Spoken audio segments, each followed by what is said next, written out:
This is going to be a wild MLB trade deadline. There are some huge names available like Tarek Skubal, Mason Miller, Francisco Lindor, and so many more who could genuinely swing the World Series race. So in this video, I'm going to find the best possible fits for the top trade deadline targets. Quickly, before we get going, if you guys are not already, please subscribe to the channel down below, drop the video a like. Let me know in the comments where you want to see these players get traded to, and a special shout out to Prize Picks for sponsoring today's video. Again, these are not predictions, these are ideal fits, things that are realistic and make a ton of sense. Like sure, the White Sox should go all in for Tarek Skubal, or the Rays should do what they can to get Francisco Lindor, and the Yankees should be going after Adley Rutschman. But we're trying to be realistic here and find the ideal fits for these trade deadline candidates. And we have to start, of course, with Tarek Skubal, still arguably the best starting pitcher in the game, the absolute crown jewel of the trade deadline. Would be the best player in general just to get traded at the deadline since Juan Soto in 2022. But Tarek Skubal's case as a trade deadline acquisition isn't as cut and dry as just, again, being one of the best pitchers in the game.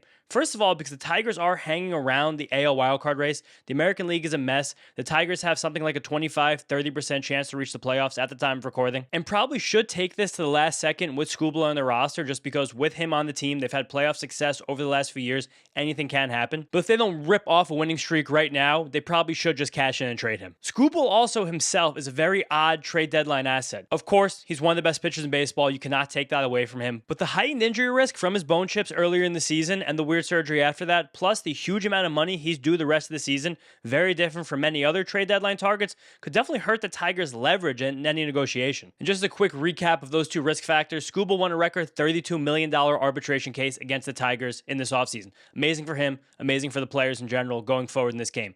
But that means that Skubal's still going to be due something like $10 or $11 million from this point on after the trade deadline.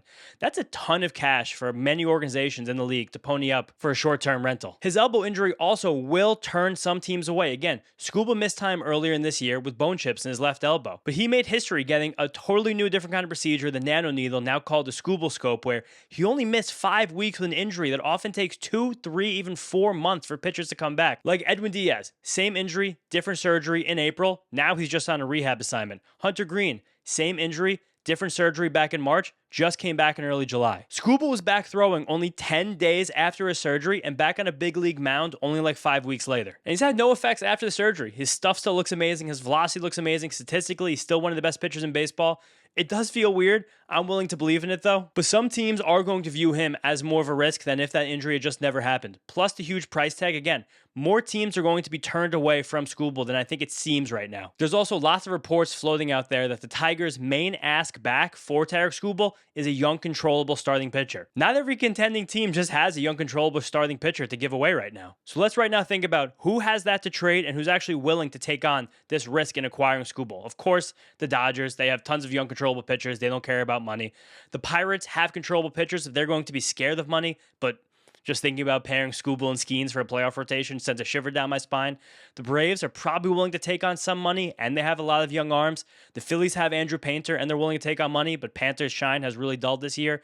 The Yankees have lots of close arms. They're willing to take on money. The Rays have tons of arms, but not willing to take on money. The Brewers aren't going to take on money. The Cubs have some arms and are willing to take on money. But sadly, when we parse this all away, the ideal fit for Tarek Skubal is sadly the Dodgers. They have a fleet of young, controllable starting pitchers, 28-year-old River Ryan being one of them, Emmett Sheehan if they have to go there, and just such an amazing fleet of young outfielders that are all pretty close to the majors anyway. That will get it done. They're happy to take all of the money, unlike some other teams. And there's just no other team in baseball right now that's better equipped to take on this massive amount of risk than the Dodgers. I'm sorry to start the video out that way, but that's the ideal fit for Tarek Skubal. Next up is Luis Ariz, who's having just an elite season. You guys see the stats above, but the big thing that's setting up Ariz apart right now on the trade market is that he's actually been a good defensive second baseman this season. He ranks in the top of the league in OAA. A lot of that happened early in the season, but he's still been comfortably above average over the last few months, and he's been vocal about wanting to stay at second base through the rest of the season. Not that he really has a say if he gets traded, but I do understand a team acquiring Luis Ariz's talents to want to keep him happy, keep his spirits up in a playoff race. As long as he can keep playing good defense,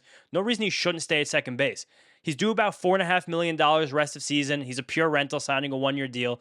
So I don't think he'll actually cost that much of prospect capital to get him. Like, even if the Giants eat every single cent, they just don't have very much leverage in this negotiation. And there's so many teams right now that can use a bat, a handful that can use a second baseman. But I think the best fit for Luis Ariz, the ideal fit at the trade deadline, are the Tampa Bay Rays. They desperately need another table setter in their lineup. They've been messing around with like Chandler Simpson at leadoff. Arraez is 20 times a hitter Chandler Simpson is. And they desperately need an upgrade at second base after running out a Richie Palacios, Ben Williamson second base platoon that just hasn't been very productive so far. The Rays are also a team that doesn't seem to put the same defensive value on second base as some other teams in the league right now. But throw Arraez on top of that lineup, set the table for Yandy Diaz, Jonathan Ronda, Junior Caminero. That's big time adding a strength to a strength and a fit that I love for the Tampa Bay Rays. Now, before we get to the next player, a word from today's sponsor. Prize Picks, America's #1 sports picks app, and they have an incredible brand new offer that I can't wait to share with you guys in just a few moments. But if you're not on Prize Picks yet, here's why you should be. First up, the app is super easy to use. You just pick more or less on a few player stats, lock your lineup, then you're in. Or would you guys rather just pick teams? Because Prize Picks offers that as well. Just pick the winner, spread, or total on any game or fight, and Prize Picks has you covered. There's so many amazing baseball lineups to make on Prize Picks every single day. And if you guys want to follow along with me on the app, in real time, make sure you check me out at my username right down here. So again, keep up with me in the app. But now back to that big time brand new offer. If you download the Prize Picks app and win your first $5 lineup, you can get $150 worth of lineups. Just make sure you use the code HMA when you sign up and click the link in my description. That's right, Prize Picks switched up their offer, so there's no better time to get in and play. And of course, Prize Picks is available in most states: Florida,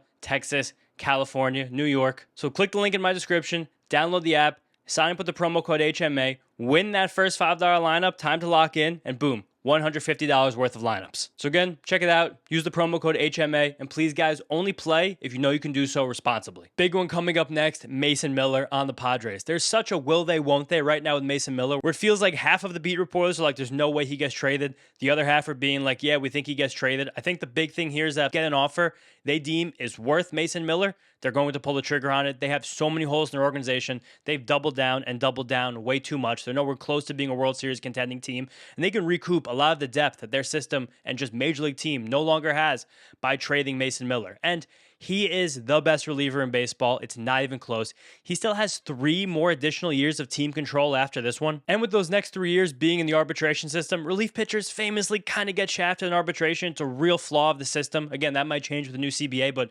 currently Josh Hader has the record for reliever in arbitration, only $14 million.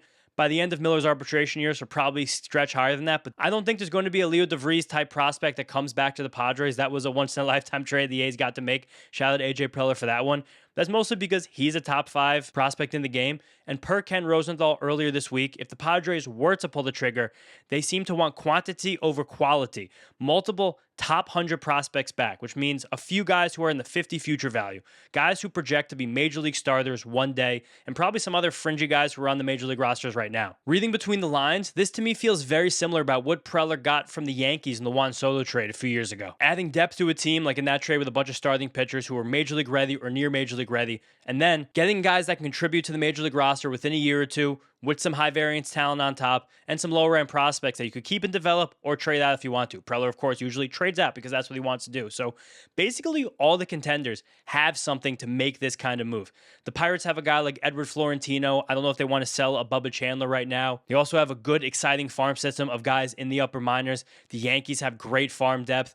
Guys like Anthony Volpe and Jason Dominguez probably generate some auxiliary trade value in a package like this, plus a guy like Dax Kilby or George Lombard who are higher end prospects. Then you also have the Dodgers, obviously, the Braves, the White Sox, the Rays, the Brewers. All of those teams can put together legitimate packages for Mason Miller right now. And again, money's not really a big deal because you've got 3 more years of arbitration after this one.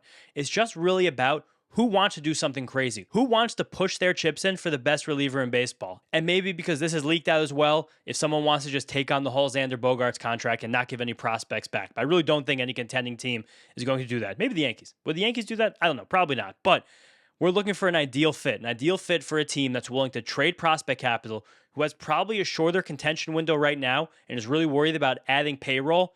The ideal fit for Mason Miller is the Pittsburgh Pirates. The Pirates right now have a very good rotation and statistically one of the best lineups in baseball, but one of the worst bullpens. A lockdown closer could do so much for them right now in their aspirations, not just to make the playoffs, but to dethrone the Dodgers in the National League and to get to a World Series during their contention window with Paul Skeens. Something like Edward Florentino, guys like Thomas Harrington, Hunter Barco. No way Seth Hernandez will be involved. I'm sure AJ Preller is going to ask.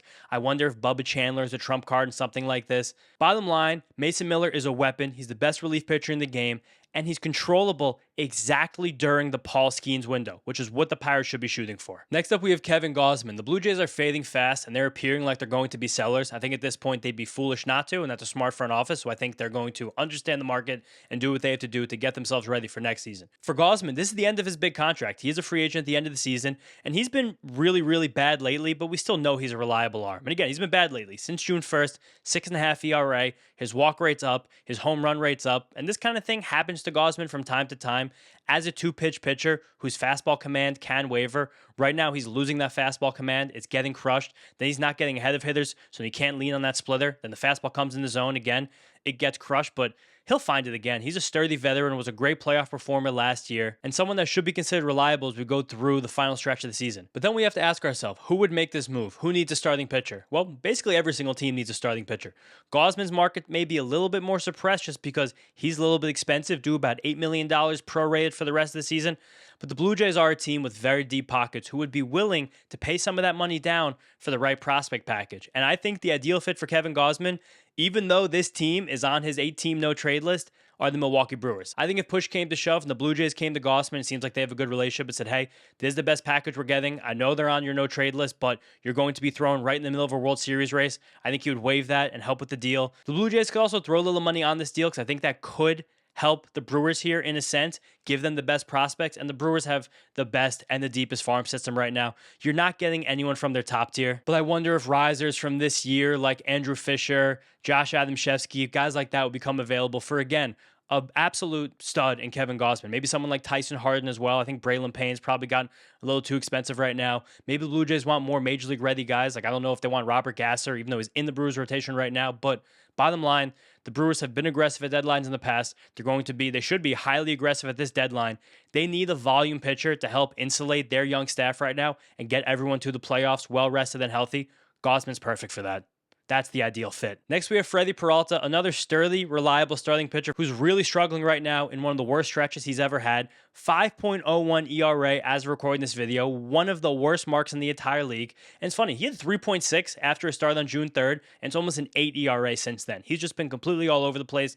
His breaking ball consistency is gone. That's forcing him to rely more on his changeup. Relying more on that changeup is getting it crushed by right-handed batters. The fastball command's also not really there. Strikeout rate is way down, his extension's down. It looks bad right now, but he has such a good track record and he's had so many spurts of inconsistency in his career that I think going to a new team, getting a change of scenery, being thrown into a playoff race will rejuvenate him. And I do think Freddie Peralta's market will reflect that. He's not due a lot of money, basically only $2-3 million the rest of the season. He's always healthy. He's pitched in the playoffs before. I really think that the Mets get a fringy top 100 prospect and another lottery ticket type guy for Freddie Peralta because his market is going to wind up so robust because, again, there's not much money at all to commit. I think teams still believe in his track record, and you could easily go into a playoff series and feel good about Freddie Peralta being your 2 or 3. Not how he's pitched lately, but we're trying to project how he's going to pitch after this. And I think teams like the White Sox, the Yankees, the Cubs, the Rays, possibly a trade back to the Brewers, the Braves are all going to be very hot on Freddie Peralta. But to me, the ideal fit, a team that's unwilling to take on money and needs a starting pitcher right now, the Tampa Bay Rays are going to make this happen. They're going to trust in their major league pitching development that they can get Freddie Peralta back on track, not feel bad, again, technically feeling like you're overpaying for guys pitched so poorly this year, and needing a pitcher who's going to throw innings, again, to insulate their rotation. Shane McClanahan's going to need to take a break before the playoffs. Drew Rasmussen, of course, you're always worried about the injury around the corner. Griffin Jacks just transitioned back to the rotation, as did Ian Seymour. There's a lot of moving parts in this Rays rotation right now, and to get the best out of all of them in October, they need an innings either down the stretch. They also have a fleet of 50 future value prospects who all are getting into the top hundreds right now, who would make sense to go back to the Mets. And then a bunch of really nice lottery tickets down below. Slater DeBrun, who they got from the Orioles in the offseason. He had a wrist injury, he just got back to playing. He looks like a high ceiling, low floor guy. It's a good lottery ticket like this. Blake Morgan's a changeup monster for them in the low minors. That looks like he needs some seasoning. There's a lot of options to go here, but in terms of money and fit, the Rays are ideal for Freddie Peralta. Let's stick with the Mets. Why not, right? Francisco Lindor. He's coming up in a lot of trade conversations lately, to the point where it's getting a little ridiculous how he's coming up. The rumors are too loud, though, so I have to include him in a video like this. And he's been bad this season. You guys see the stats above. Bad.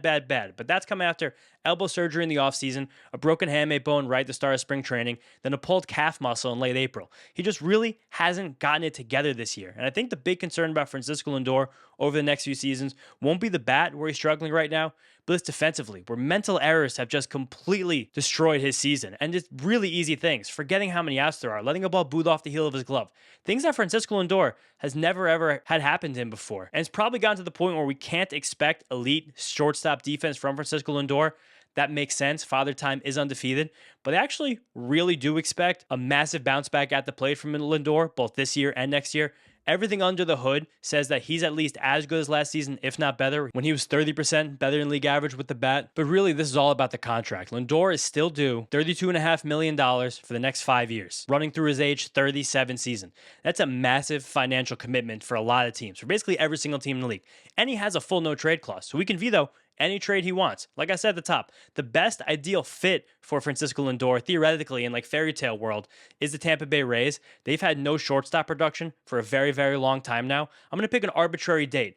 August 13th, 2023. Don't ask me why I picked that date, but look it up if you guys feel like it. Since that date, the Rays shortstops combined have a 663 OPS. That's the fourth lowest in all of baseball, and have only accounted for 8 total F-WAR. It's the 11th lowest in all of baseball. But again, to acquiesce a trade like that, the Mets would have to kick in $50-70 million. That will never happen. Other shortstop needy teams like the Braves and the Yankees, I can't see the Mets letting Francisco Lindor go to those teams. Another team like the Red Sox has been reluctant to take on a lot of the money over the last few years. So realistically, the ideal fit for Francisco Lindor, sorry to do this to you guys, he's staying with the Mets. It's just way too complicated right now. It's not going to happen. We're going to start to burn through these a lot quicker now, guys. Next up, we have Foster Griffin, left-handed pitcher from the Nationals. I'm sad the Nationals are leaning towards selling, but I understand it's the right decision. It's very prudent. But man, this team's fun right now. I would love to add some arms, see if we can get back into the wild card race, but Foster Griffin's been a revelation this season. You guys see the stats above. Back his first year returning to the majors from the MPB on a 1-year prove-it deal. A funky lefty with a deep pitch mix and a great cutter and awesome command and useful breaking balls. I fully believe he's going to be good for the rest of the season. But he'll still be a very cheap option on the trade market, again, just because he's a 1-year rental who has a bit of an odd profile. But because he's probably not going to be worth so much as a rental, every single team will be in. They'll eventually drive up those prices. Nationals will have some leverage. This reminds me of Merrill Kelly last season, who was having a fine season, not too good, not too great, doing classic Merrill Kelly stuff, but netted 2 fringe rotation guys from the Rangers, 2 guys who are going to contribute to the Diamondbacks, I think, the rest of this season in Cole Drake and Mitch Bratt. Starting pitching is just always very expensive at the trade deadline because everybody needs it. But because of that lower acquisition cost, still relatively to some of the other guys I've mentioned, I like the White Sox as a fit for Foster Griffin. I think that's the ideal team because they're going to buy the trade deadline, but I think they're going to be measured buyers, understanding that they're a year or 2 before what they deem as their contention window. They like that the cost won't be high. They like adding a veteran to that room. And I think they're also going to shy away from some players who are slightly riskier, guys like maybe a Clay Holmes who has an option for next season. I don't think the White Sox want to put anything on the books for next year before they get there, so Griffin's the ideal guy for them. Next, we have Ryan Jeffers, catcher on the Twins. In the midst of an amazing season, you guys see the stats above, before a broken hamate bone disrupted that. He's back now. He's still playing well, but we probably can expect a bit of a power drop-off for the rest of the season just because that's the nature of broken hamate bones. But he still profiles to be a very solid bat at catcher, and catcher's a position that doesn't really get moved at the deadline that often. There's just so much a catcher has to know about their own team. That's a difficult thing to do on the fly, but Jeffers can handle that because his bat is so good that he could just kind of blend into being a DH part-time, learn all the catching stuff he's going to have to learn about the new team as he goes, talk to the pitchers, navigate the staff, all that stuff, and again, have the bat to make this all much easier. And I still think the Twins, even though they're still in the playoff race, will be motivated to move Jeffers, who's set to be a free agent at the end of this season, and I can't see them paying him with a big long-term deal I'm sure he's going to command. And they can sell to their fans that they just played pretty well for 2 months without Jeffers in their lineup every day. They signed Victor Caratini this offseason, was a good stopgap. And of all the teams that need a catcher, like the Yankees, the White Sox, the Red Sox immediately come to mind, the Yankees are the ideal fit for Ryan Jeffers. They have gotten so little production out of their catcher position this year, at a time when their offense has really struggled in the wake of Aaron Judge's injury. Austin Wells, who started the most games for the Yankees at catcher this season, he is batting 150 right now with a 40 WRC+. Statistically, one of the worst catchers in all of baseball. They desperately need a bat, and they desperately need a catcher upgrade. They really should be shelling out, which I don't think will be too expensive just because Jeffers is still a rental, what it takes to get a guy who can move into the middle of their lineup and steady up that spot. Next up, we have Casey Mize on the Tigers, and if they're trading Skubal, who's a free agent at the end of the season, I'm sure they're going to trade Casey Mize as well, who's also a free agent at the end of the season. And he's made big steps forward this year, improving his slider, getting more glove side movement on it, becoming a true put-away pitch to pair with his splitter. I think Casey Mize is a good pitcher. The only thing I'm worried about with Casey Mize is his durability. He's already taken 2 trips to the injured list this year with adductor strains. That's kind of like, core strains. And now he has a groin injury that's popped up a few days ago. Apparently there's a wrist thing going on with Casey Mize. I don't know. It's very risky there, but he's a really fun risk-reward pitcher on this market because if Casey Mize is healthy, he can easily start the playoff game for you. If he's starting your third game of your series, I'm feeling pretty good about Casey Mize. So I need to think about teams who actually need an upside arm right now. Teams like the Cubs, the Braves, the Rays are another one, like we said before. The Yankees could probably use one more arm. The White Sox, the Rangers, if they feel like they want to be in it. The Brewers again. The Diamondbacks, of course, the Los Angeles Dodgers, but I do have them getting schoolball already in this exercise. Basically, every single team who's vying for a playoff spot could use an upside arm. But not every single team is willing to take the shot on upside and possibly take on this added risk and getting a guy like Mize, who could easily get injured 3 seconds after you trade him. You just gave up assets. Now you don't have a playoff pitcher. But because of this, I'm leaning towards the Atlanta Braves as the ideal fit for Casey Mize. He grew up in the state of Alabama. I'm sure he is a Braves fan. And I still think he won't cost a ton just because he is a rental. And that's the nature of rentals. They don't cost a ton in the market. And the Braves don't necessarily have a ton of prospect capital, but they have a lot of pop-up guys this year. They have also a lot of near major league caliber starting pitchers. They'll easily be able to put together a package for them with a top-heavy system. And I think that they really desperately need someone who could start possibly the second game of a playoff series if the Spencers don't come back behind Chris Sale. It's worthwhile for them to take this risk on Casey Mize, acquire another cheaper, more sturdy starting pitcher at another point in deadline, because they probably need two, but they need someone with upside. Mize is that fit for the Braves. Next, Isaac Paredes, third baseman on the Astros. The Astros themselves are one of the biggest wild cards in the trade market right now. As of recording this on Thursday afternoon, they're only 3.5 games back for playoff spot. And I don't really know the Astros organization as one that's prone to sell, just based on all the success over the last decade. But Paredes could be one of the best bats on the market if they were to make him available, but he's weird because he's so ballpark dependent. It's such a pull-heavy right-handed batter with not the best raw power, but an approach that's made him very productive in the right places, like why he's been so productive of an Astro and was so productive of a Ray, but was a terrible Cub, and way back when was not a good Detroit Tiger. Again, you really need to have the environment to allow Isaac Paredes to succeed, which is kind of annoying for a trade asset. So we have to look at who has a good ballpark to aid a right-handed power hitter and a need at corner infield. I wish I could squeeze him back on the Rays, but of course they don't need help in corner infield or DH right now. I think the Guardians would be a very, very strong fit to go in there and play first base DH for them. They've needed some help there this year, but I'm very scared of their left field and kind of swallowing Paredes up. The Padres will also be a good fit to put Paredes at first base, but I just don't know if they're going to continue to go for it this year. I mean, I have them trading Mason Miller in this video, but the fit I want for Isaac Paredes, who has another year of team control at about $13.5 million, is the Milwaukee Brewers. The Brewers need to be aggressive this trade deadline. I think they have the pitching to do it. I think they have the bullpen to do it. I think they have the core of position players in the lineup to do it. But when the Brewers have gotten into these playoff series, they have desperately lacked home run power. Paredes is home run power. And I know the Brewers are so defensively minded, especially on the infield, but right now they've been rotating between Joey Ortiz and David Hamilton at third base. From that position this season, they've only gotten a 6.4 the OPS. That's basically at the bottom of the league. If they're willing to give back a bit of defense, even though Paredes has graded well at defense this year, he's mostly not been very good at third base over the course of his career.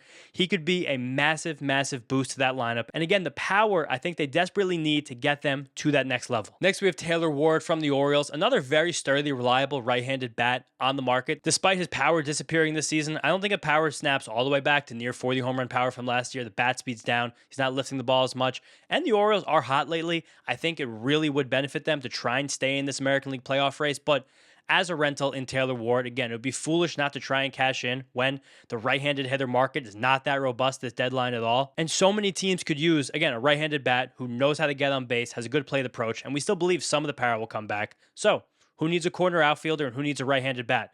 The Guardians, the Phillies, the Rays really jump off the page to me at teams that need that. And I think this is the move that the Phillies make. They don't have a ton of prospects to trade, but I also don't think a rental in Taylor Ward will cost like a ton. It will cost something, but not like a super large amount. You can move him back to right field with Brandon Marsh in left field. The Phillies desperately need to lengthen their lineup. They desperately need another bat. I think Taylor Ward fits in perfectly with that team, with Bryce and Brandon and Trey and Kyle, Alec and Bryson, Taylor. That's just a frat house right there. Next up, we have Luis Garcia Jr. playing first base this year for the Nationals. Again, I'm sad bad this direction the Nationals are going, but it does make sense. I understand it. And Garcia's been a breakout star this season. One of the most productive hitters in baseball altogether. His bat speed is up. Everything he's doing feels somewhat sustainable. He's also holding it down well enough at first base defensively, and I guess he is versatile enough if a team really wanted to put him at second base again. I don't think he'll perform well there, but he could stand out there if you really need him to. And again, there's a 26-year-old who's in the midst of a huge breakout that's supported by all the underlying stats and is under team control next year as an ARB4 guy who I think probably will get himself about $9 or $10 million. So that will make him a bit more expensive than some of these other guys. So it has to be a team, again, who really is worried about this year and possibly next year. But this, a selfish ideal fit for me, is the Arizona Diamondbacks. I would love the chaos games at 9 o'clock at night in Arizona with that amazing top of their lineup and throw Luis Garcia into that mix. With the team control to be able to rip it next year. Another big reason why I want the Diamondbacks to do that is right now, they're getting some of the worst production out of the first base position in the history of baseball. On the season, for players who are playing first base for the Diamondbacks, they have a 217, 258, 328 slash line as of Thursday. That is so abhorrently bad. I can't even believe it. That's like a 50 WRC plus. So far away from the league average first base production. And again, I think it will benefit the Diamondbacks, who are going to be a lot healthier next season, who still have a very good core, to have a guy like Garcia on the books for $9 or $10 million with a 2-3 WAR projection. It's one of the most glaring needs in Major League Baseball, and I think they do this to get it done and still probably save themselves some money in the long run. Again, we're going to pick up the pace here, guys. We got Clay Holmes on the Mets coming up. Quality starting pitcher on the market, but does have some serious glaring red flags compared to a lot of the other starters I've mentioned so far. First of all, he has a sub 19% strikeout rate since moving through rotation last year. Teams love strikeouts because strikeouts can paper over lots of other deficiencies. Clay Holmes struggles a bit with left-handed batters. He only has a 9% swinging strike rate, and he hasn't pitched in the majors since late May after a freak injury where he took a line drive off his lower leg. But when he was on the mound this season, he was highly effective. His curveball that he brought back was great. His cutter took a step forward. They were really helping him against lefties. I do think he's a sturdy pitcher. He also just threw a rehab start on Thursday with the Brooklyn Cyclones, so the Mets are really trying to showcase him and get him ready for a trade. But I do think there's some elements of Clay Holmes as a trade asset that could be very scary for some teams. Mostly the fact that he made a 90-inning jump between 2024 and 2025 when he moves through rotation after signing with the Mets. That probably gives him a slightly heightened injury risk. It just probably does. And again, his arm won't be fatigued this year because he just missed 2 months with that fracture in his leg. But he has a player option for next year, a $12 million player option. And I think some small market teams can get a little bit afraid of that because if it just so happens that Holmes picks up any kind of arm injury over the next 2 months and you're on the hook for $12 million for a team that's not playing, you're going to be heartbroken. That kind of happened to the Blue Jays last year at the deadline when they acquired Shane Bieber. Didn't really pitch super well for them. Then he had some arm issues. He opted into a deal they probably wouldn't have loved him to opt into. And Clay Holmes' upside probably isn't a guy that's guaranteed to be in a team's playoff rotation. I think there's a good chance he will be, especially as a 3-4 in a longer series, but you could easily move him to the bullpen. He has a lot of experience in that role. He could probably do it now in a multi-inning role. So Clay Holmes, no matter what, is on your playoff roster as a weapon. So this is more so of a get you to the playoffs guy that could scare off teams in small markets, which to me makes him a great fit for the Chicago Cubs. Desperately needing someone to eat innings, and with the best defense in baseball, Clay Holmes, a ground ball artisan, it's a great fit there to be as productive as he possibly could be with any other team. And the Mets and the Cubs have already linked up for a trade this season, sending David Peterson over there. So that's another reason why I think this makes a lot of sense. And the Cubs bullpen is so bad that if everyone gets magically healthy in their rotation for the playoff run, easily, once you get to the NLDS, NLCS, throw Clay Holmes in the bullpen. He might be closing for the Cubs if this trade were to actually happen. So that's the ideal fit for Clay Holmes, Chicago Cubs. Now again, trying to burn through a little quicker, Robbie Ray, a left-handed starting pitcher who I still want to believe has upside, but I also really think just pitching in San Francisco for the last 2 years has really mitigated his home run concerns and helped that ERA stay low, probably lower than it deserves to be. But we're going to look for a desperate team here who really needs a starting pitcher, doesn't want to pay a lot for a rental, and has a field dimensions that can keep the ball in the yard. I like the Texas Rangers as the ideal fit for Robbie Ray. The next we have Gleyber Torres. Again, Tigers selling. Sad about that. But Torres has become a very underrated player with a solid bat who's actually played well second base this year, has elite on-base skills, would fit for a team that needs some kind of table setter, again, at the top of the order. If I didn't put Arias on the Rays earlier, I would do Gleyber for that. But I think this fits for the Red Sox. All right, whoops. Did not see the Red Sox making a trade for Curtis Mead. That happened after recording this video. Probably takes them out of the running for a right-handed second baseman. Otherwise, kind of funny enough, a reunion with the Yankees makes sense. Maybe a team like the Rangers wants to upgrade their second base spot. And honestly, even the Dodgers could use an upgrade at second base. Now, do you guys want to take a ride in the crazy train with Luis Robert Jr.? I think that he is one of the most polarizing players this deadline because everybody knows he is completely unreliable. And also, everybody knows if he gets hot, he can completely transform your team dynamics for the rest of the season. That's why I think Luis Robert Jr. is perfect for the Cleveland Guardians. They're running out garbage in their outfield every single day of the week. They would desperately need a guy that could get hot and really infuse some life and energy into that offense. Now Jose Ramirez is back. They should get on a better stretch right now. But man, the Guardians need some chaos. I would love for them to get Luis Robert Jr. Similarly, Mickey Moniak. His ideal fit is also the Guardians. He has one more year of control, is a power-hitting lefty bat. The Guardians need help in corner outfield and in center field. Get me multiple outfielders who are chaos guys with legit power. That team needs some pop. One more outfielder I want to talk about, Dalton Varsho. Again, Blue Jays are selling. Varsho's free agent at the end of the season. I see his ideal fit as being with the Tampa Bay Rays just because they're so defensive-minded at the positions they're defensive-minded, center field being one of them. Varsho comes in, will be an elite center field defender. What you get with the bat, I mean, we'll see, but I think it's a great fit for the Rays. We're going to be very aggressive and need to add volume to that starting nine. Now, last up on this big list, Tyler Stevenson. Kyle Teal's out injured again. He's probably going to miss the rest of the regular season, and that makes Stevenson a perfect fit to the White Sox. He's not flashy, he's not really special, but he definitely gets the job done as a very league average catcher. With good bat of the ball metrics, I will say. Now I want to group a bunch of these relievers together. First up, Adrian Morejon. I think he's going to be the best relief pitcher on the market by far besides Mason Miller, and if Mason Miller doesn't go anywhere, Morejon becomes the best reliever on the market. So I want to think about a team that has capital to spend and desperately needs another high leverage reliever. I think he's a perfect fit for the Yankees. They're ready to make a luxury move like this to try and get themselves over the top. Morejon's the guy to do that. Then Luke Weaver, who, if the Padres don't sell, might be the best reliever on the market. Someone, though, has to be willing to pay the $12 million owed to him for the rest of the season. But I see him honestly being paired with Clay Holmes going from the Mets to the Cubs. Weaver would instantly slot into the closer role for the Cubs and be their best healthy reliever by far. I think they'd be motivated to do that. The Mets also have two other solid lefties in Brooks Raley and AJ Minter that will be on the move. I could see the Mariners, the Twins, the Rangers, the White Sox, the Yankees, every single team in the race going after cheap rentals, very good left-hand relievers. The Diamondbacks are desperate for a lefty too. I see them being a team that could jump in these guys. Then a fun one, Antonio Senzatella. Polarizing because we don't really know what it's going to look like out of Coors Field, but the gains he's made this year make me think he could be a real playoff fireman. I think the Mariners are going to make a move like that just to add to their bullpen depth and for the chance to put him in the complete opposite of the Coors Field. That'd be really fun for him. Jeff Hoffman's another guy who I think will be really valuable as a trade asset. He's due big money next year as well, but everything underlying for Jeff Hoffman's amazing, including a 35% strikeout rate, despite the big home run problem that's come with him since the second half of last year. But again, because he's due that money next season, it's the same idea as Luke Weaver as a team that wants to put Jeff Hoffman on their books, potentially to close next year. And I weirdly see the Phillies bringing him back just because they know he's reliable, they know he can perform in that city, and they could really use a setup man for Joan Duran right now. Then more chaos, Brian Abreu. It's been a really wacky season for him, but I think the Pirates would be the ideal fit for him. Get a boomer bust reliever, just add into their chaos bullpen. And lastly, Emilio Pagan has not been a good season after a great season. I think the Rangers get him on the cheap and try to just plug and play and kind of hang out in this AL West race. And then you guys may have noticed I left out a lot of players who've been generating a lot of buzz this trade deadline season, but it's because I don't think they're really going to get traded. I tried to focus this list on the guys who I think will get moved. So here are the guys who I don't think will get moved, who I just wanted to mention. Joe Ryan. I think the Twins just have been really reluctant to trade him in the past. Michael King, he's due so much money on a 2-year, $65 million option that he's going to probably opt into. I don't know who takes that. Hunter Goodman, I don't see the Rockies trading him multiple years of control. Adley Rutschman, same. It just doesn't feel like the time to do that. Trevor Rogers as well. The Orioles need to try and be competitive next year. They need these guys in the roster to do such. Then I think a lot of these Astros, like Josh Hader and Christian Walker, are due too much money to really get moved at this point. And I think Jeremy Payne is just too good and too valuable of a player to get moved the trade deadline. But maybe. And then from the Mets, Bo Bichette is a massive player option, and he has no trade clause. He's not going anywhere. Same with Francisco Alvarez. You just don't trade powerful catchers like that with that much team control. Then the Angels keep flirting with a total sell-off. Like we're seeing Zach Neto, Joe Adell, Reed Detmers, Jose Soriano moves all over.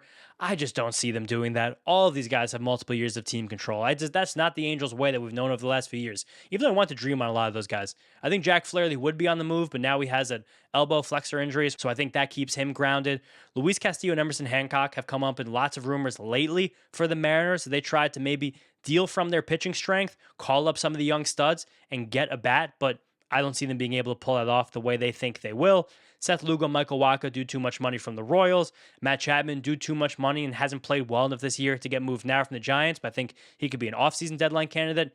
And Byron Buxton comes up every trade deadline. He's not waiving his no trade clause. And I just don't see the Nationals moving CJ Abrams right now. I really just think he's come forward too much with the bat this year.